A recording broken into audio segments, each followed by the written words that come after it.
Welcome, you guys. Can't wait to see how tonight is going to turn out. I am super duper excited about tonight's show. Hi, I'm Lola Troy, the host and curator for Heal Black Joy, the learning platform for our community to heal our Black joy with tangible and attainable programs for the mind, body, soul, relationships, and businesses. And in today's conversation this month, we are celebrating authors in our tribe who have books. So we are starting our Heal Black Joy series. And tonight we're going to be talking about Move Over, I'm Driving, a roadmap for reclaiming control over your life. And today my guest is none other than Mr. Damien McGee. Damian is a boundaries coach. He's an author of Move Over, I'm Driving. He travels the country as a motivational speaker and trains men and women on how to establish healthy boundaries for themselves as well as others. He is Heal Black Joy's boundaries expert, and he's a 3-time guest of our show because he has so much knowledge and we just love to pick his brain. So I am going to get him in here.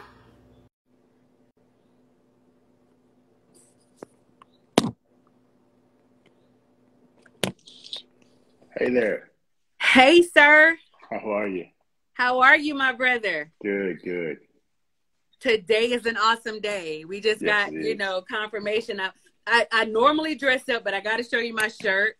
And it says, well-behaved women seldom make history. That is correct. I normally am like super duper like zhuzhed up, but today was just one of those days that I had to rock my shirt because I got this Black girl magic energy and mood going on tonight. So yes, I think it's a perfect day for that. So it's the perfect day for it, right? Absolutely. Man, listen. I like picking your brain. Yes. That's an understatement. But let me just say, I've been all through this thing like, dude, I got to go through and mark it again because it is so off the cuff. It's off the beaten path. I always tell you that you have this thought process that is so unconventional, so not like anybody else's. And I love it because you push the envelope every single time. Every single time you always push the envelope. I appreciate that. So I'm so happy to be celebrating you and just diving into this book, Move Over, I'm Driving, a roadmap for reclaiming control over your life. This is the book, you guys. I need you to go to Amazon. I'm going to put a link. I'm going to drop a link in our chat, and we're going to make sure that you guys buy this book because this book is crazy awesome. Okay? So, Mr. Damien.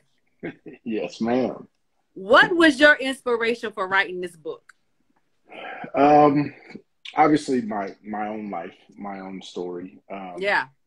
But also just watching people kind of be given roles in their lives instead of playing the role that they were chosen to play or that they choose to play.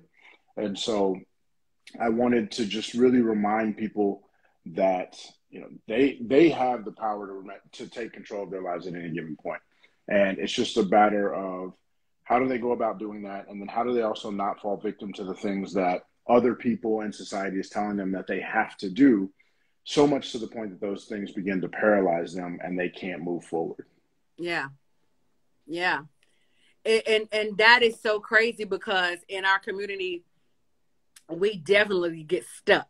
Like we will experience some sort of pain, some experience, some trauma, and we don't know how to propel ourselves forward. We would just get stuck and stay in that moment, right? Yeah. And ruminate that thought and keep it's almost like quicksand. Once we get there, we just don't know how to get out of it, right?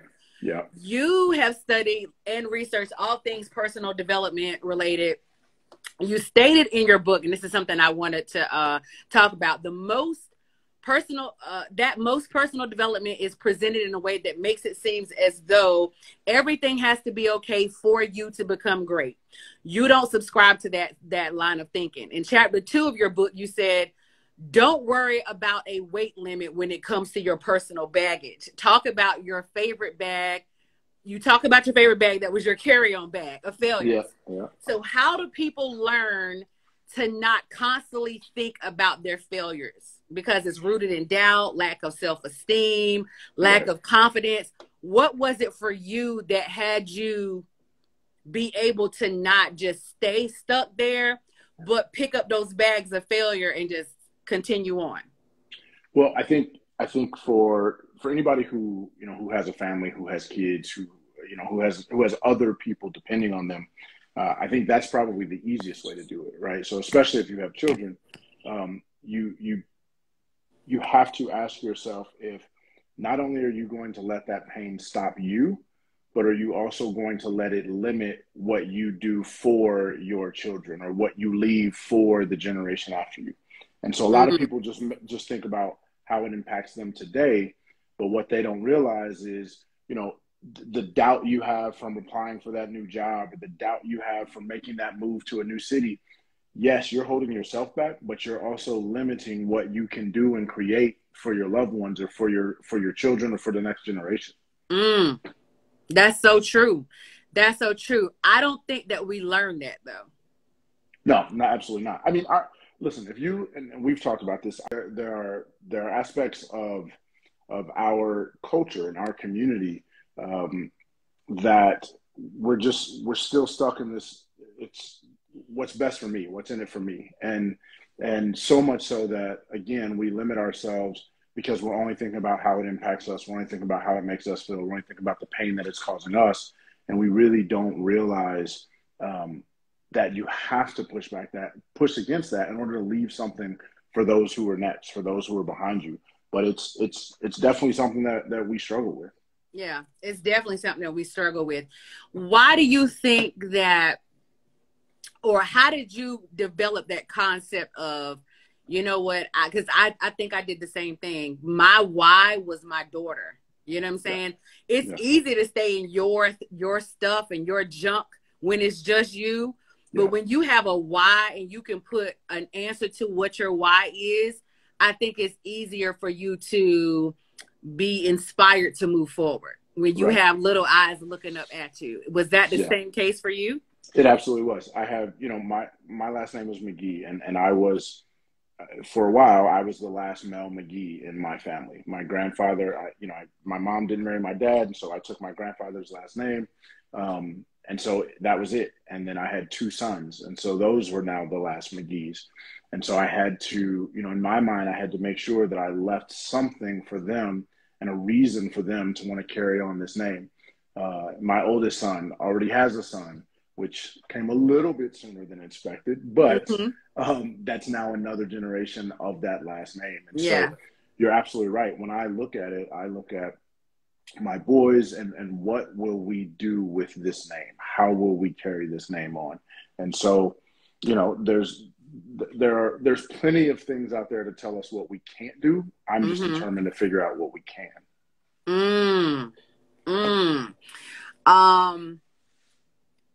The thing about names, I think we get so attached to the story with our name, and a lot of times we don't realize, and this is just from African tradition carried on, we don't realize that our name it's our blueprint of what has transpired through our history, our ancestral history, right? And sometimes we want to carry on some of those things, and sometimes we don't want to carry on those things. What was it for you about your grandfather that you wanted to carry on and you wanted to pass on to your sons? So, you know, it's funny. I didn't know enough about him to know what I wanted to carry on. What I knew was, even in our little bit of interaction, I would never want someone to come back and say, I'm the one that tarnished the name. That's all I cared about. And so, you know, to your point, I do think there are stories with our names. But again, I think we spend so much time focusing on the negative aspects of that story, you know, and people say it. People say it, and oh, you're just like your dad. Oh, you know, that's how they do it. Oh, you know, that's the Joneses again. And we just do these things where we excuse poor behavior based on your name or that lineage. But we don't talk enough about the fact that you can completely change that story. Like you said, you got a blueprint. It's the plan. It's the recommendation. It's not set in stone. Right. You can adjust the blueprint. You set the whole thing on fire and do something else, right? Like that's up to Yeah. you. but you're not beholden to this story that is your past. And just like we as a community are not beholden to the story that is our story in this country. That doesn't have to be the way we live our lives and the way we move forward. Right. I mean, that was evident today. Like Exactly. nobody would think that we would live in a time where, one, we would see a Black president, and two, we would see a Black female Supreme Court justice. Exactly.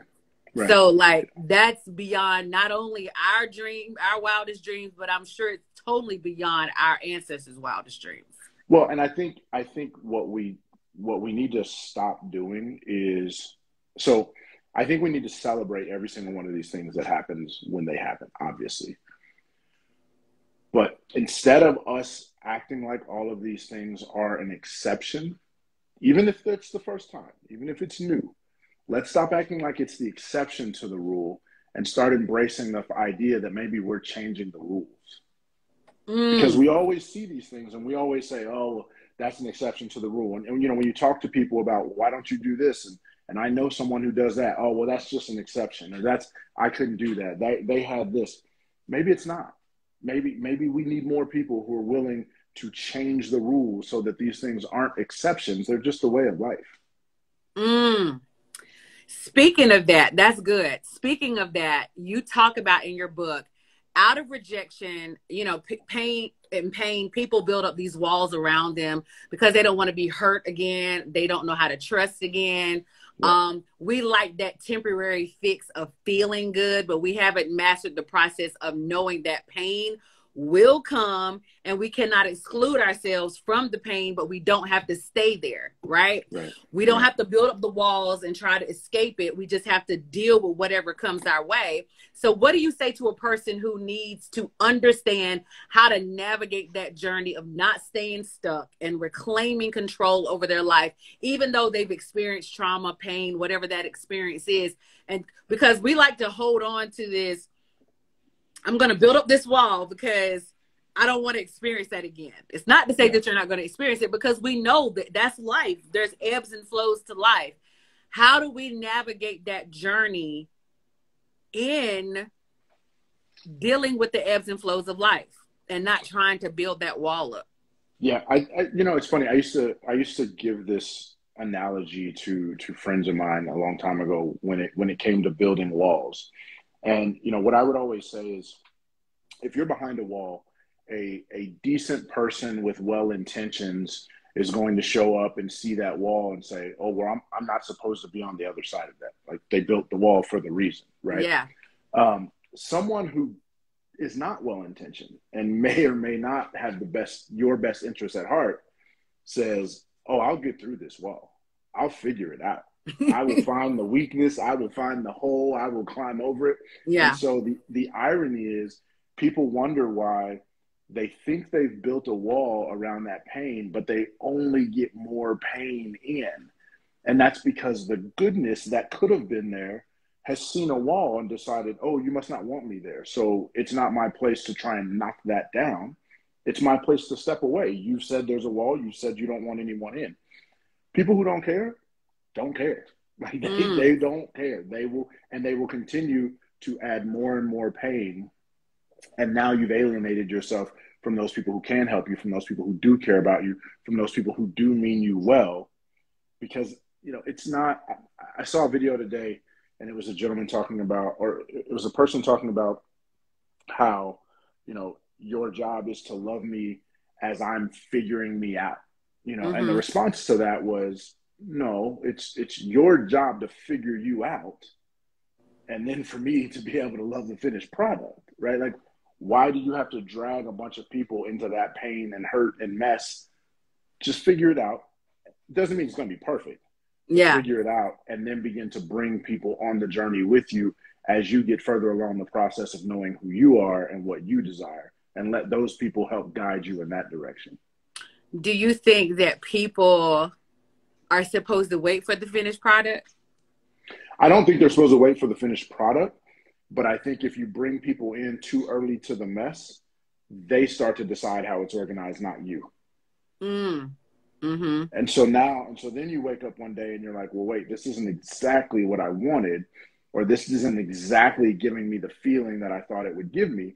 But that's because you let too many people tell you. So imagine, your house floods, right? And you have to call a contractor, come in and fix it. Most of us would go in our house and say, all right, I know where the kitchen was. I know where the walls was. If I can get new paint, then I'll get new paint, but I know what I want my house to look like. Yeah. Imagine taking that same house and inviting 20 people over and saying, what do y'all think I should do? I guarantee, number one, you will probably never get anything done. Right. But number two, there's going to come a point where you're going to wake up and you're going to look around and be like, I didn't really want this. Yeah. I just let so-and-so convince me, or so-and-so was louder than everyone else. Yeah. And so, our personal mess sometimes can be that same flooded building where you need to clear some stuff out. You need to at least get the walls set up. You need to decide what the structure is going to be. Then let people come in and help you decorate, help you enhance, help you make it better. But if you start letting everybody else decide what your structure looks like, you're going to wonder why it's not one that you're happy with. Yeah, that's good. That's a great analogy. We get ready to go deep because okay, I'm ready. Chapter 4 had my mouth on the freaking floor. Let me just say that for several reasons, because you had what I call quotables. You always have quotables, but just how you unpacked your relationship with your mother and how you set your boundaries up with her is opposite of the dynamic of the Black mama in our communities. The belief in our community is we don't talk about our mamas. We don't touch our mamas. Our mamas are, the apple of our eye, and we put them on a pedestal. And this is blasphemy in a Black household, right? That we talk about our mamas, right? Absolutely. Yep. Because our mamas give us birth. But anytime we have a mother wound or, a narcissistic mom or a mother that has caused us pain, that goes unspoken. That is the unwritten rule. You don't talk about your mama. The title of this chapter is called Mother Negative, Cousin Barrier, and Uncle Setback. Family is science, not obligation. Correct. Please explain this from your experience, if you can. Absolutely. So I'll tell you what I mean by that subtitle, and then we can dig as far into my story as you want to. But let's go. To me, the subtitle, Family is Science, Not Obligation, is really just speaking to a lot of people's positions when they will dim their own light, they will change their own plans, they will suffer in silence because the person or people causing the pain or the discomfort are related to them. And so somehow they've been convinced that because there is a scientific tie, because that's all it is, it's DNA, right? So because there's a scientific tie, that all of a sudden you have to accept certain things. And the reality is you don't. You can choose to. I'm not telling anyone what to do in their families. What I'm saying is because of the science, it does not mean because your mother was this or because your dad is that or because your brothers and sisters don't get it. That does not mean you should live the rest of your life dimming your light and setting your standards lower so that your family is satisfied with the growth that you have or have not achieved. Because we all know somebody who isn't something else, isn't something more, because someone in their family has told them what a ridiculous idea that was, or told them why they shouldn't do it, or told them that people who look like you don't do that, or whatever the reason was that has then caused them to not go on that journey and not seek to accomplish that thing. Family can be some of the most toxic people in your life if you're not careful. Absolutely. And this goes back to the quotable from your very first show that you did with me that I literally, it pierced my entire being when you said it, because I know this to be true. I've experienced this myself. I know that we all have experienced this. And you were talking about, we don't know the difference between relationship versus allegiance. Absolutely. So this just is just another version of that. So Yep. From your experience, and I don't want to give too much away about your story, but yes, please share why you wrote this particular chapter about, science, family is science, is not an obligation. Yeah, I think, with my situation and with my family, there is and this was all confirmed for me 2 weeks ago when I went to see my grandmother, who gave me the 50, 60-year history that I didn't even know about. There is a legacy of toxicity in my family. There's a legacy of molestation. There's a legacy of abuse. There's a continuation of all of these things in my family, and I am sure in a lot of people's families. And what continued to happen was, we don't talk about it. Everyone plays crazy. Let's act like that didn't happen. Or, my least favorite statement in the world, oh, that's just your fill in the blank for the relative. And what we don't understand is that all we're doing is generationally perpetuating the same behavior, the same pain, the same lack of desire or ability to voice concern and speak up for things. And so for me, I wasn't doing it. I just wasn't doing it. I had been molested. It was by someone in my family, but I was not going to not speak up about it. And I was not going to set boundaries that kept me safe, even if it meant, and kept me safe and sane, even if it meant I would lose relationships that others said I was required to maintain or required to keep. Based on what? Sometimes we don't listen to ourselves when we use contradictory sayings, right? We say things like, oh, well, that's your family and you got to stick to your family, and you got to, that's your blood is thicker than water. That. Now, okay, so we'll talk about that in a second, because people misuse that quote 1,000 times. Yeah. But we say that, you have to stick to your family, but then we also say things like, you're born alone and you die alone. So if that's the case, how many people am I required to bring along, and to what extent? Because all of those people, especially the previous generations, will die. Your uncle, your great aunts, your grandparents, they're going to die, and they're going to leave you with whatever restrictions they placed on your life. And now you got 40 more years to live, not living up to your full potential because somebody told you, well, you can't go against what your grandma said. And that's your choice, but it's not a thought process that I subscribe to. Right. And part of that, so the blood is thicker than water statement, and I'm gonna misquote it, so I don't wanna. What I'm about to say is not 100% fact because I forgot the name, but people should look it up. The totality of that statement is actually the opposite of what people think it means. Okay. Right? The blood is not referring to the blood lineage of your family. The blood is referring to the relationships you form in blood in environments like war and combat, right? And I'm a Marine veteran, you know that. So trust me when I tell you, those relationships are very different. The water actually speaks to the water of the mother's womb. So blood is thicker than water actually means the family you make is more significant than the family you were given. And people use it the exact backwards way, or the exact opposite way it was intended to be used. Wow. Teach us on tonight. Please look it up. Wow. I never knew that. Yep. And we misuse it all the time. All the time. But you know what's so crazy? When people say that, and they're saying it like out of frustration because, you know, we say it like blood is thicker than water, but we've had all of these relationships inside of our family that have let us down. And we have these relationships with our friends that are stronger bonds, you know, people that have always supported us, people that have always stuck beside us and locked arms with us.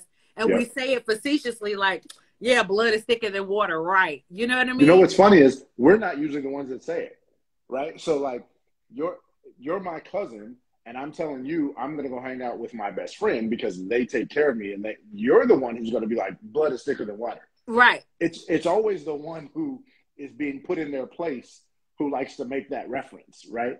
The person who's navigating their lives effectively, I don't need to justify who I decide I have my relationships with. Let's start there.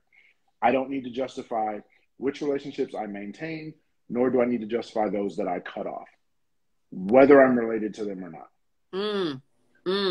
And that's also a part of reclaiming your life.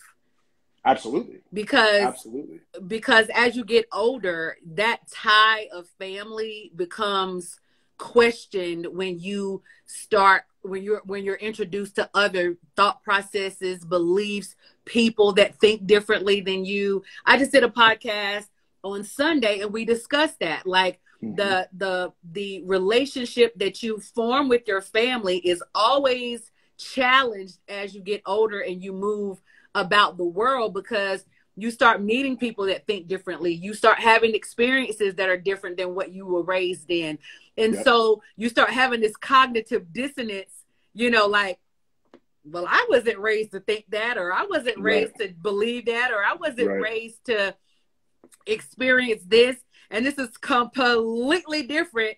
I like it. I don't really know what to do with this information right now. So I'm going to have to step away because I'm not used to it. Right. And that's, and you're selling yourself short. I mean, the whole point of growth is to encounter new ideologies and new trains of thought and just new ways of looking at things. And I think this is always a subject that gets people riled up. This one, and obviously the forgiveness subject, gets people riled up because, one of the things I've always heard is like, oh, I can't believe you would say that you don't have a relationship with your mother. And I'm like, what I've never said is I speak ill of my mother, because I don't. Not I've never at all. called my mother out of her name. I've never, anything I've spoken about is a fact, pure and simple. I have not talked about my interpretation of said behaviors. I've not talked about her emotions behind the behaviors. People read a lot of things into this that aren't there. The fact of the matter is, if there is someone in your life who is either doing something harmful to you or catering and or enabling someone else who does things harmful to you, it would be in your best interest to separate yourselves. Now, if you want to then draw categories based on the relationship, that is your choice. But I would recommend to you that become a fixed boundary. There are some boundaries that are fixed, and there are some that are flexible. And keeping people who are causing you harm out of your life should be a fixed boundary. Can we talk about that for a second? Because in our community, a lot of these things have gone unspoken. Absolutely. Molestation, mental, verbal, physical, sexual abuse. They go unspoken in families for years and years and years and years. And then you have the next generation that's walking around angry, sad, not talking. And then they get labeled as what is the child in the family? The black sheep, right? Oh yeah. But the black sheep is typically the person who is the truth seeker. They're the ones that wanted to speak up and talk about the truth, but they've been silenced because the culture of our generations before us was what goes on in our house stays in our house. We don't talk about those things. Yeah. But we all know that it's going on. We all know that Uncle so-and-so is a freaking pedophile. We Yeah. all know that Aunt so-and-so is a drug addict and steals from grandma all the time, but she keeps giving her money and she Yeah. keeps enabling her. And then she Yeah. wants us to walk around like it's not happening. And then not only that, what we do that's even worse is when you want to say something, people go, don't talk about that at Thanksgiving. Let's just go through. Let's not say anything. Don't bring it up. And it's just like, so not only do we have to be aware of the behavior, in some ways we almost have to be complicit with it, because by not stopping something that you know to be wrong, you are complicit. You are complicit. How many of us have been complicit in those scenarios? Yep. Too many. Too many. And so then the person that's been offended, the person that has fallen victim to that situation, grows up feeling like they don't even have a voice. Absolutely. And they've got to find their voice as an adult. And we're so quick to judge people when they don't have a voice, or they're walking around angry, sad, mad, don't have relationships. They have that wall built up. They don't really know what to do with their emotions. But the people that they came into this world from broke their trust. Yeah. And they don't know who to trust at this point. If your mom and your dad are not the people that you can trust, and then you become an adult, who are you supposed to go out and trust? Absolutely. No, you're absolutely right. And that becomes an entirely different journey of building that trust while maintaining a certain level of protection. But I go back to my earlier statement about it can't be a wall, right? It can be a fence. It can be a gate. I'm not saying don't keep some separation until you know who you're dealing with. I just don't subscribe to the idea of closing yourself off completely. I think that's when you begin to do yourself a disservice. Trust me when I tell you, I've dealt with, the pain of my childhood for decades, and I've still met amazing people during those decades. And I've met people who've dealt with some of my issues during those decades. And as they learn more about me and where I come from, then they start to learn, oh, okay, now I see why he does this, or now I see why he thinks that. But it also doesn't mean that I'm not constantly growing and trying to change some of those things. And so one of our Hill Black Joy tribes said iron fence. Absolutely. Just make sure you can see through it. I just want you to be able to see who's on the other side. That's all I'm saying. Right. You have this chapter about independence. You're not independent, nor should you want to be. And you talk about there's some things in here that you talk about where you talk about conceptual independence, and then you talk about interdependence. Can you explain independence versus interdependence, and what is the benefit of being interdependent versus being independent? So I will speak to our community and the portions of our community that I grew up in and that I've dealt with. We have the word independence or independent has become this badge of honor that we use, especially Black women. And I'm not saying there's anything wrong with it. But let's tie that into what has happened with people that have had trauma, that have come from those families where they've they've been molested, they've had some abuse that has gone on. These are the people that raised them. Nobody has given them a voice, and then they walk around like, I'm independent. I can't depend on anybody. I don't trust anybody. I've got this not iron wall. Yeah. They got a whole wall up there. You're right. And that's, shielding yourself off from other people is not the same as being independent. Being alone is not being independent. It's not the same thing. Right. And so I can close myself off from everyone so that to ensure that no one gets in, but that's not independence. That ends up being loneliness. Right.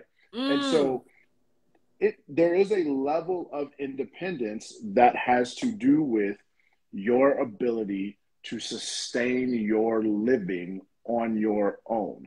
However, where I believe we go too far with this is we somehow completely disregard the necessary interdependence that will move you to different levels, right? Okay. So we've all, I won't say we've all, most people that I know have had someone, most people that I know who are successful have had someone give them some level of guidance along the way. Yeah. Someone give them some, maybe it was an opportunity, maybe it was just a piece of information, maybe it was a access to something, right? Like that's all interdependence. Now, if you took advantage of that and maximized it, good for you. That's what you're supposed to do. Mm-hmm.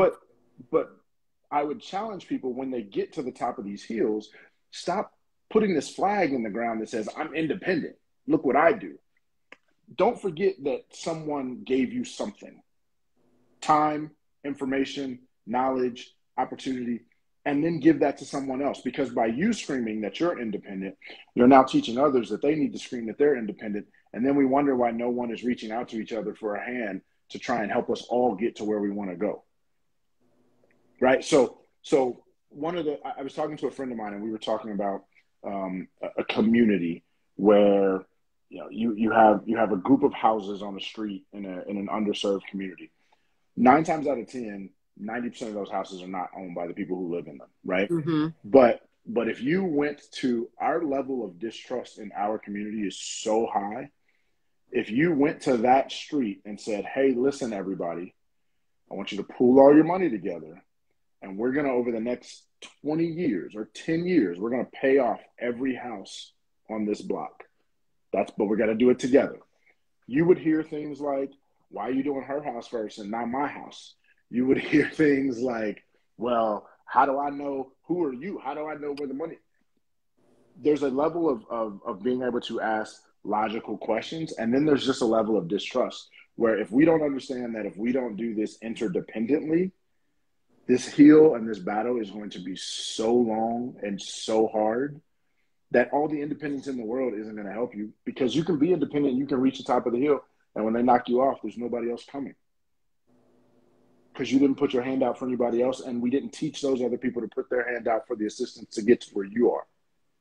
So this culture of I did it myself, I did it on my own, I did it my way, I'm by myself, that is not what we need to be teaching our youth.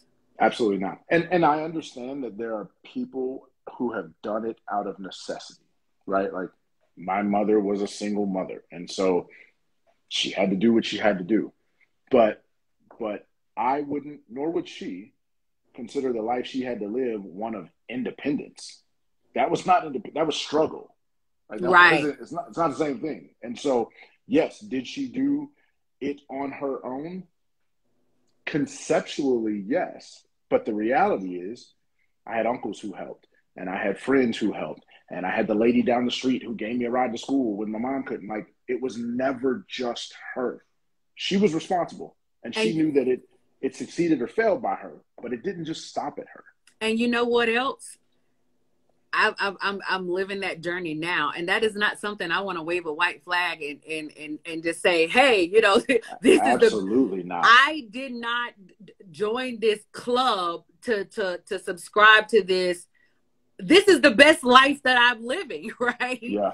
You know, yes, it made me very resilient, but it's not like something that I just signed up for. Like, hey, sign up for this struggle over here. Sign up for this pain and anguish over here. Sign up for nobody else to call to help me. Like, no. Nobody's walking around waving this flag like this is the best thing since sliced bread, because it's not. Absolutely. Yeah. Absolutely. Yeah. And they're just, and so when I say in the book, you're not independent, nor should you want to be, it's really just challenging people who want to wave that independent flag and ask them, do you really think that from the day you woke up to the day you go to sleep 7 days a week, 365 days a year, no one is providing you any assistance at all?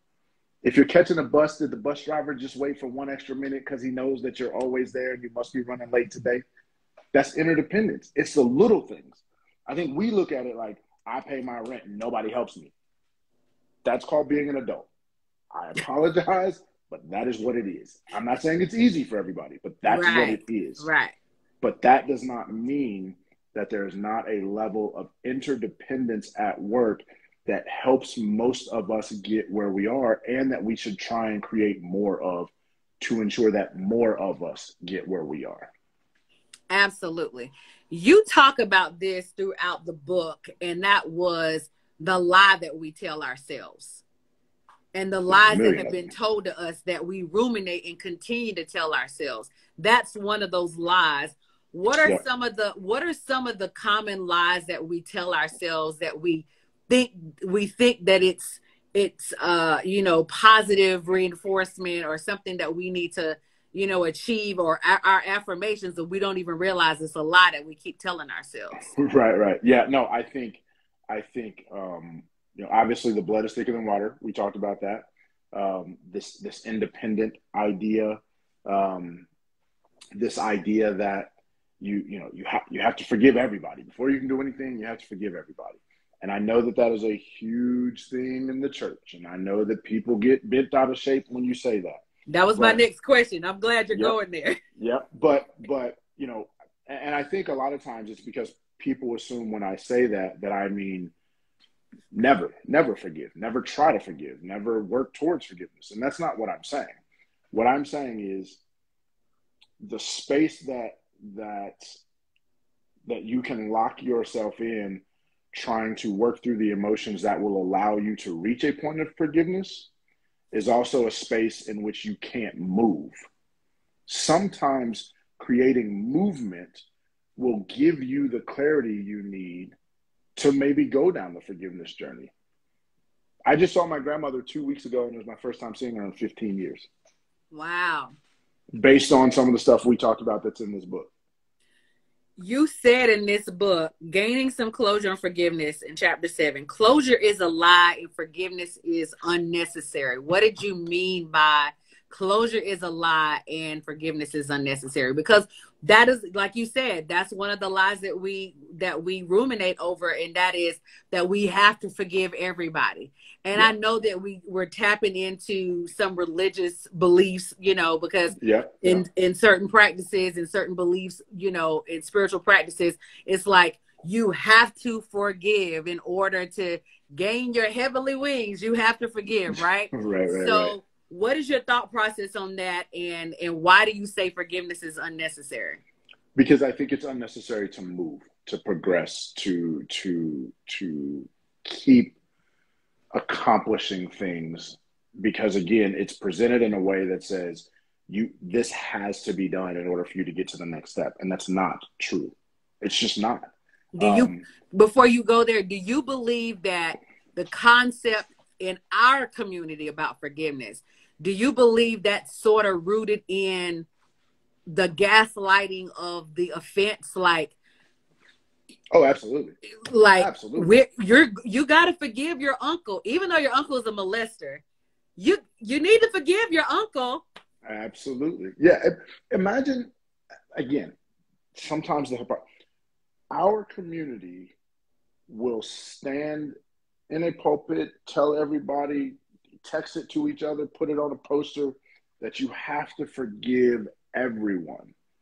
We will then also turn around and be like, I saw him kill him, but I'm not allowed to tell anybody because we have a no snitching policy. What kind of self-defeating and self-destructing mindset is that for a group of people who say, I have to, because here's what those two things say. I have to forgive everyone, but we're not allowed to hold anybody accountable. Well, where do we think we're going to be? Where do we think that's going to take us as a community long term?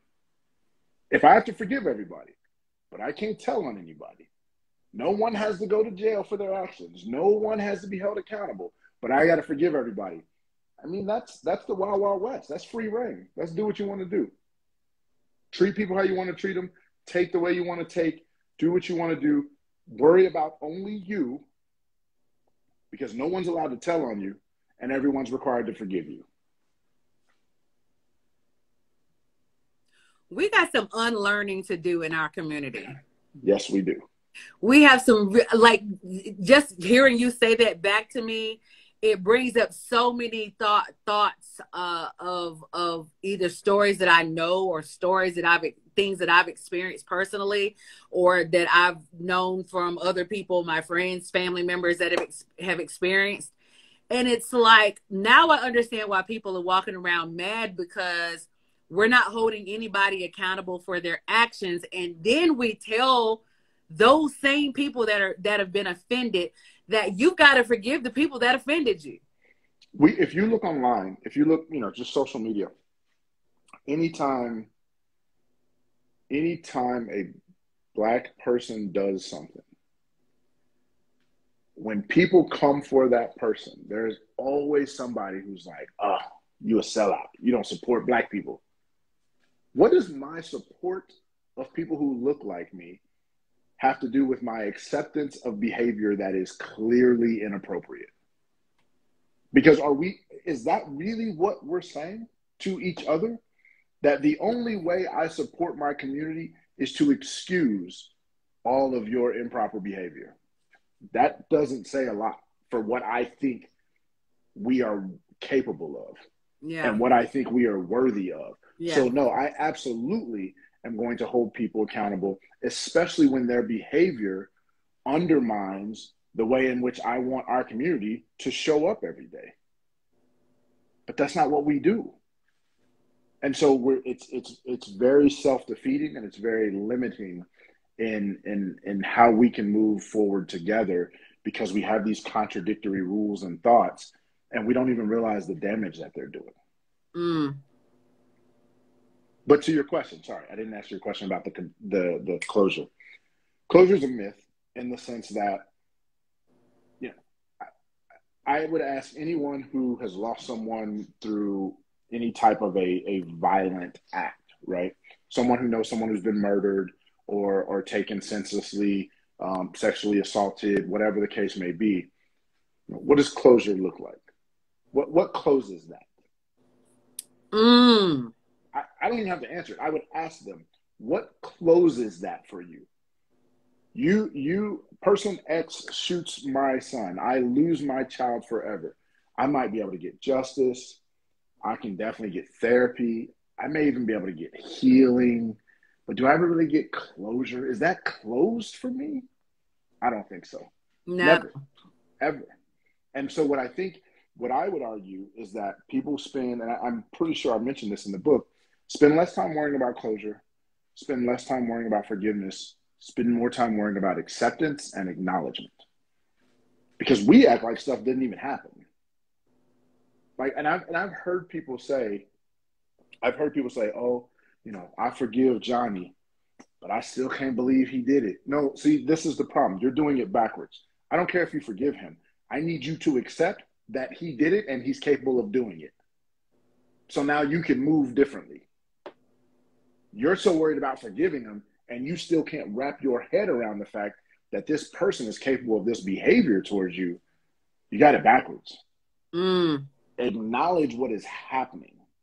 Accept what someone is capable of doing, and then decide how you want to move accordingly. Then, once you position yourself appropriately, then you may be able to look back and be like, you know what? I forgive you, because you're over there and I'm over here. So as long as you stay over there, we're good. This is taking me back to something that I said earlier, and that was, in our community, we have this culture of wanting to be getting anesthesia. We want that temporary fix, that feeling of, I want to feel good. Absolutely. Right? So Absolutely. We're so quickly wanting to get to the feeling good of something that we don't really want to acknowledge what has happened, what has taken place, and we want to move from that. Yep. We don't acknowledge it. We don't accept it. We just move right to, I'm hurt and I want to get back to feeling good. I want to feel better. And the funny thing is, what many of us do, and I've been guilty of this at times in my life, we're not actually doing the things that make us feel better. We're doing the things that other people tell us will make us feel better. Right? So this thing happened. Girl, get dressed. We about to go get drunk. It's not going to make you feel better. I mean, it's going to make you feel better for a minute, but like someone else told you that's what you need. We need to go shopping. Get his credit card. Go do this. Oh, man, forget them. We're gonna go back and retaliate, or we're going to go back and get revenge. Like, we let all these people and all these things tell us what will make us feel better. And then we wonder why on the other side of that is the exact same void, sometimes with more damage surrounding it because of what you did in the interim, because everyone else told you something would make you feel better. Because we never dealt with it. We never acknowledged it. Absolutely. And sometimes that is the only thing. Imagine tripping, walking down the street and tripping on a sidewalk. And I did sitting that on the 2 ground. weeks ago. I wasn't trying to call you out. I got a boot right now. Sprained ligament in my foot. Did that 2 weeks ago. I'm sorry to hear that. But imagine you sitting on that sidewalk and being like, I can't believe the sidewalk grabbed my toe like that and took me down to the ground.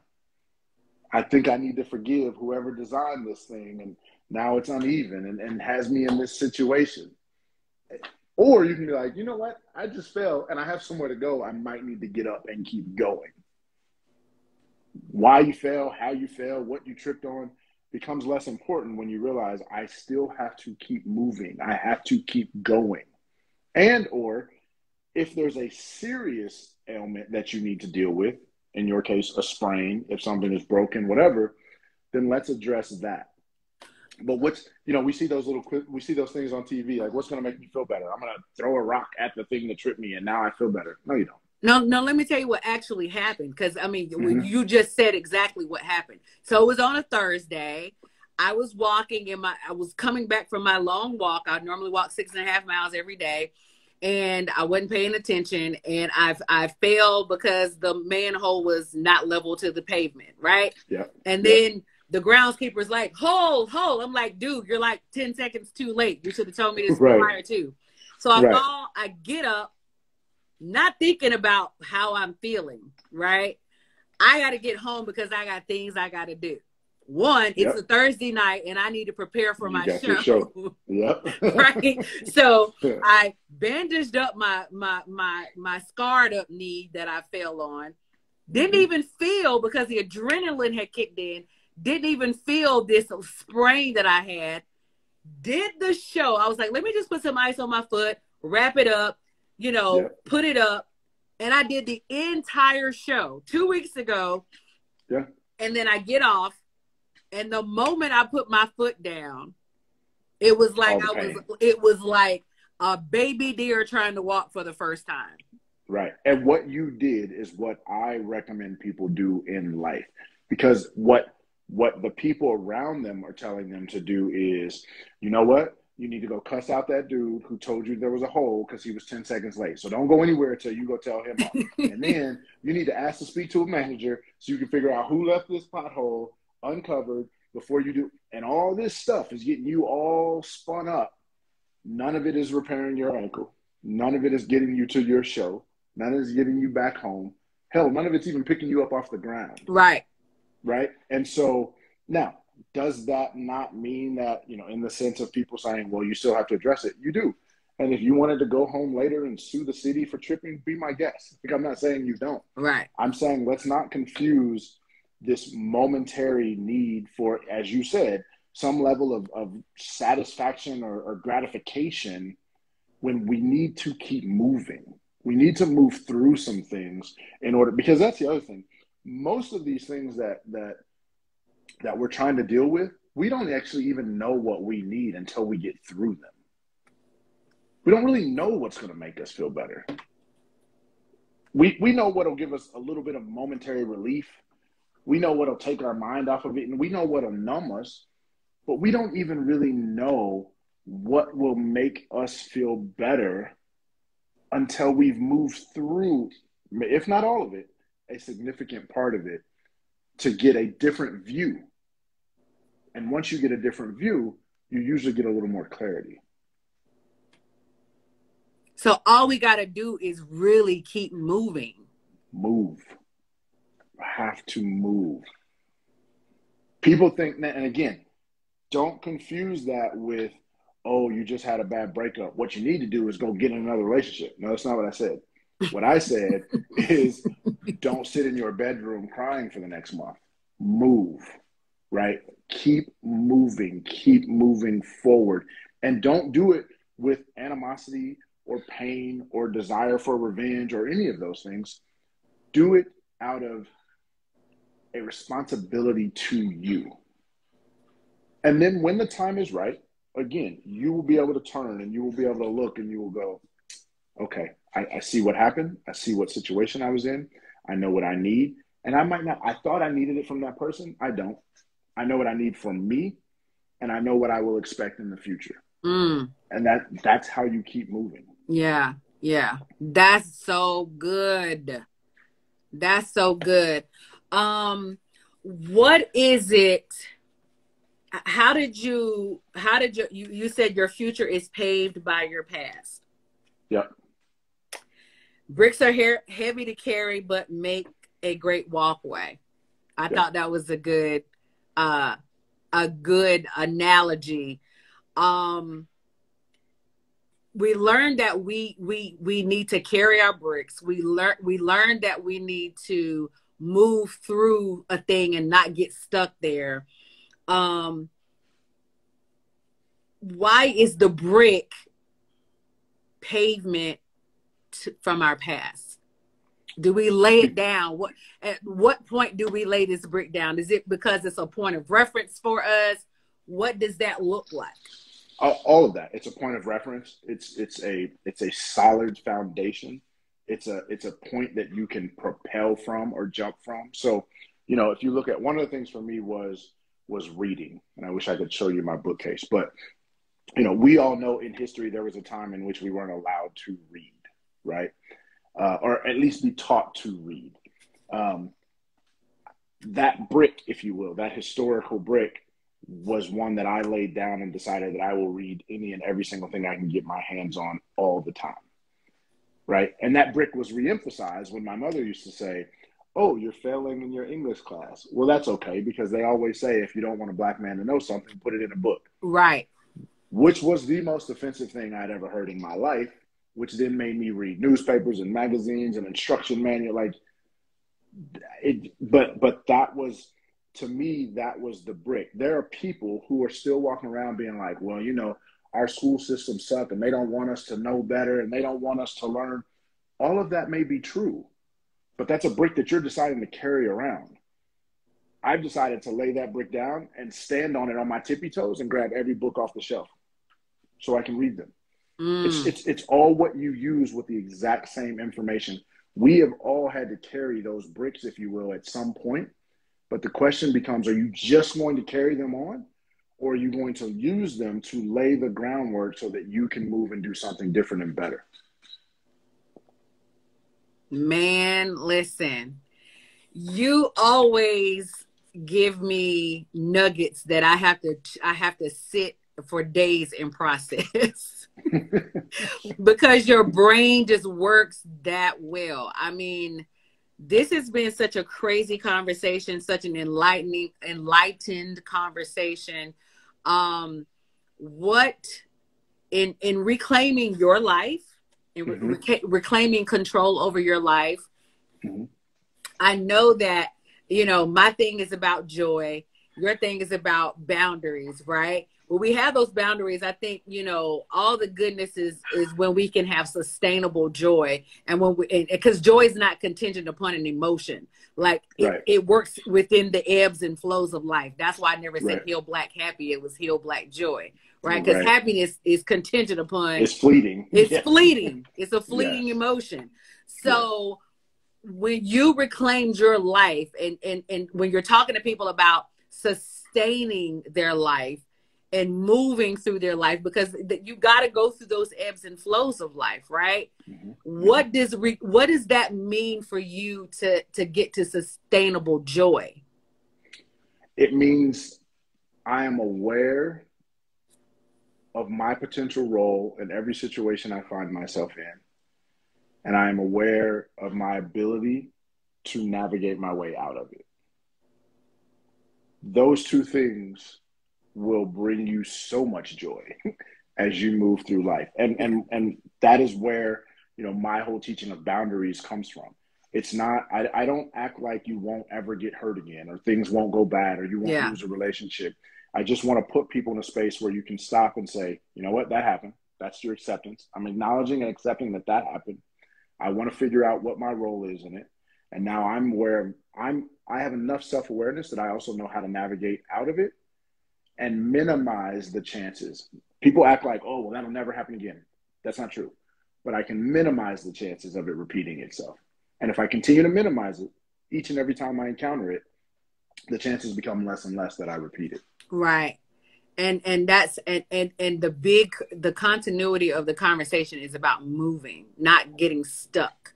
If our people can learn that is going to be such a game changer in our lives, because I know you know as well as I know, there's so many people out here that we can just have a conversation with and they are stuck.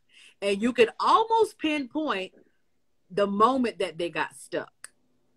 Whether it was a death in their family, whether it was a marriage that fell apart, whether it was a baby that, was stillborn, whether it was a job that they lost, whether it was a friendship trauma that they experienced, whether it was some mental, emotional, physical, sexual abuse experience that they've had, they get stuck right there. They mature physically, but emotionally, spiritually, and mentally, they are stuck right there. Absolutely. What do you say to those people? That's a good one. Because unfortunately, those people don't always listen. They're determined. They're determined to be in that space. Yeah. What I would say to those people is, the first thing I would ask them is who's the culprit, right? Because it's always something or someone, right? Like this is so-and-so's fault because he or she left me, or he or she did this or whatever. That's fine. So then my question to them becomes, are they, and I'll just, make up this situation. Is your father telling you that you're dumb? Will he have told you that any more or less if you apply for this college scholarship? Will your friends telling you that, or your spouse or your significant other telling you what you're not capable of, will that increase in any way by you applying for this new position? Because if it won't, everything you're saying is true, but it's not going to change. It still exists. So apply for the 5 jobs and your husband is still a horrible person. Like, okay, but you can still be doing something. My question is, are you okay with that thing, whatever it is, saying that what you have right now is all you will ever have? And if you are, then there's no point in us talking, because you don't have a desire to move at all. But if you can sit there and say, I hate him, I'm so mad at her, I can't believe this happened, but I refuse, I don't want to be here, that's all I need for us to start moving. Because then we just have to do little things that will pull you out of that place, whether you want to move on your own or not. And they'll be healthy things. They won't be going out to get drunk on Friday night and then going and giving all your money away to a designer so somebody can tell you that something's cute. But that's a whole nother conversation. Man, thank you so much for this conversation about this book, you guys. Move Over, I'm Driving by Damien McGee. You can get this on Amazon. I'm going to post it after this podcast, and I will put it on my page. You guys go over and follow him, Damian, Damian .MCGEE, here on Instagram. What are you working on, man? Besides pushing this book, what's your thing now? I am about to launch a podcast called Repaint Your Blackness, and we will talk about a lot of the things that we've been talking about here, and changing, the subtitle of Repainting Your Blackness is no longer the exception, changing the rules. Yeah. Yeah. We talked about this. You called me and I was Yes. like, man, go forth, because what you're doing is amazing. Thank you. I appreciate that. And I will definitely let you and the community know when the podcast is launching so that you can tune in and let me know what you think. Absolutely. Thank you again for this conversation on tonight. You guys, I'm going to be posting this after the show. Move Over, I'm Driving by Damian McGee. It's a wonderful read. It gives us so many nuggets in here, just as he's discussed this book. Thank you for opening your artistry, your creativity, and your writing to us. And always your brain, opening up your brain for us to tap into. I appreciate you. And I appreciate Heal Black Joy for tuning in tonight. Those of you that are tuning in tonight, as well as those that are going to be tuning in later on. You guys have a good night. Thank you. Thank you. Bye-bye. Bye.